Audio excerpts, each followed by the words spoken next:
Am I the a-hole for not meeting or wanting to be in the life of my ex's new baby, who's my kid's half-sibling? I'm 32 years old, working as an HVAC technician, pulling down decent money, enough to keep my two kids comfortable and myself stable.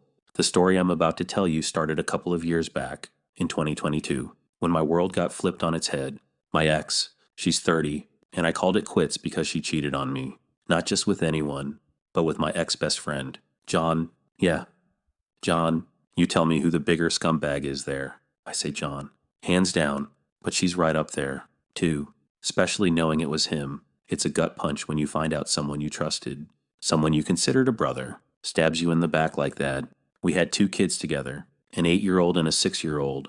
We've got 50-50 parenting time, shared legal and physical custody. DNA tests confirmed they were both mine, which, honestly, after everything, was a relief. You start questioning everything when trust is shattered like that. So, John and my ex were together after that, right up until December 2024. Why did they break up, you ask? Because John found out she cheated on him.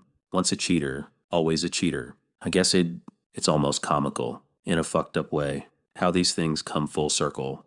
Guy cheats with your girl, thinks he's won some prize, and then she goes and cheats on him. Serves him right. Really, turns out, when they split, she was pregnant, and the paternity of that baby was in question. John, the absolute nerve of this guy, tried reaching out to me about it. I ignored him, just like I had been doing while he was with my ex. We're never going to be friends again, not after what he pulled. He crossed a line that you just don't come back from. My ex gave birth in February of this year. Paternity is still up in the air, and they're waiting on DNA test results. John hasn't had anything to do with the baby because he said he refused to be in the child's life unless the kid was his. Smart move. Frankly, I don't know if there are other guys involved, or how many. Honestly, at this point, she's like a goddamn neighborhood stray, just getting knocked up by whoever. It's a sad state of affairs. For a while, my ex's parents handled the exchanges with our kids. It cut down on the tension, which was good for the kids. But after she had the baby, things started to shift. Her parents started dropping hints, then outright suggesting that I meet the baby. They were putting it out there that I should always be a part of this child's life, how their newest grandchild could do with someone like me in the picture. I nearly choked on my spit when I heard that. No, I told them, the reason your daughter and I are broken up is because she's a big, giant cheater, and she's done it again. She doesn't even know who the father is. What the hell does that say about her? And you want me to spend my time and money on somebody else's kid? No, no, no, no. You too, Grandpa and Grandma. You can dedicate your time and money to this child. Go screw yourselves. I didn't mince words. I told them it was a shame their daughter didn't consider that before she cheated on me. They hit me with "it wasn't the innocent baby's fault" line. I just rolled my eyes. I get that it's not the baby's fault, I said, but the baby isn't mine, and it's not family to me. Look, I feel for the kid. No kid deserves to be in that situation. But her grandparents are 100% that baby's grandparents. They can step up. That's their blood, not mine. Nope, nope, nope. They didn't like that one bit. And when they found out I hadn't done anything, hadn't bought anything for the baby after it was born, I don't even know if it's a boy or a girl. Honestly, they really gave me a hard time about it.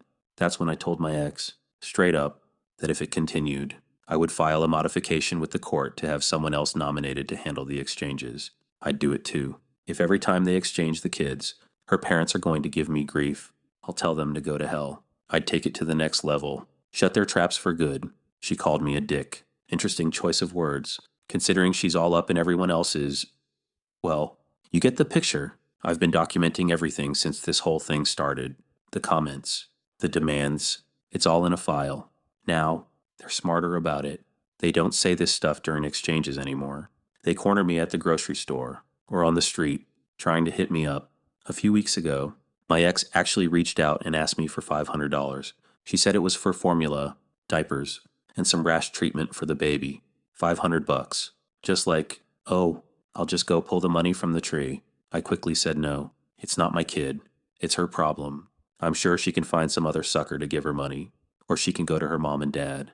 My kids were with me at the time, so I knew immediately it wasn't for them. She asked a second time, and I told her my answer hadn't changed.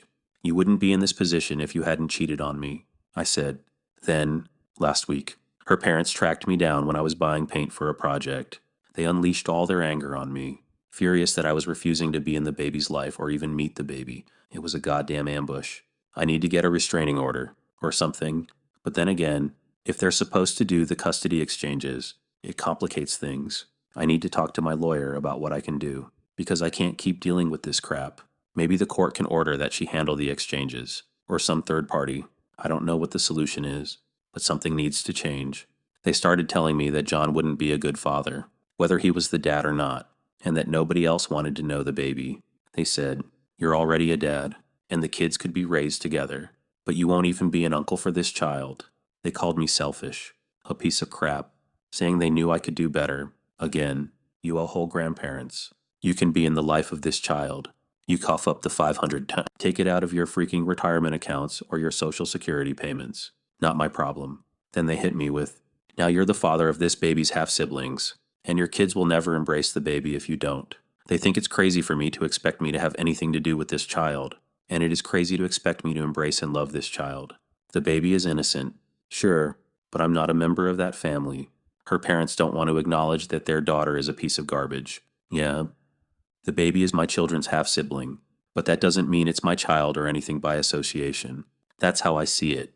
Anyway, and for anyone asking, yes, I'm still documenting everything, and yes, I'm discussing the next steps with my attorney about contact and exchanges. Am I the a-hole for all this? No, I don't think so, but I'm going to talk to my lawyer, find out what I can do about these people, because this can't keep happening. Maybe the court can order someone else to handle the exchanges. I also need to find out if they're trashing my name. Just because they're elderly doesn't mean they don't have Facebook and aren't slandering me online. Defamation. Whatever. What a bunch of entitled pricks. They won't acknowledge their daughter's a piece of garbage, but I'm the bad guy. Why the hell do they think we broke up in the first place? Because of her. So no, I'm not the a-hole. It just goes to show you the level of entitlement and delusion some women, and their parents, can have, and the way I see it. Part of the reason she is the way she is probably because of how her parents raised her. I've had a few guys weigh in on this. One friend of mine, he said, "Not the a-hole. You're under zero obligation to be involved in your ex's new baby's life. That child is not yours and is not your responsibility, emotionally, financially, or otherwise. It does suck that your kids have a half-sibling in a messy situation, but your role as the dad doesn't extend to fixing your ex's choices. You're being clear, firm, and handling it responsibly.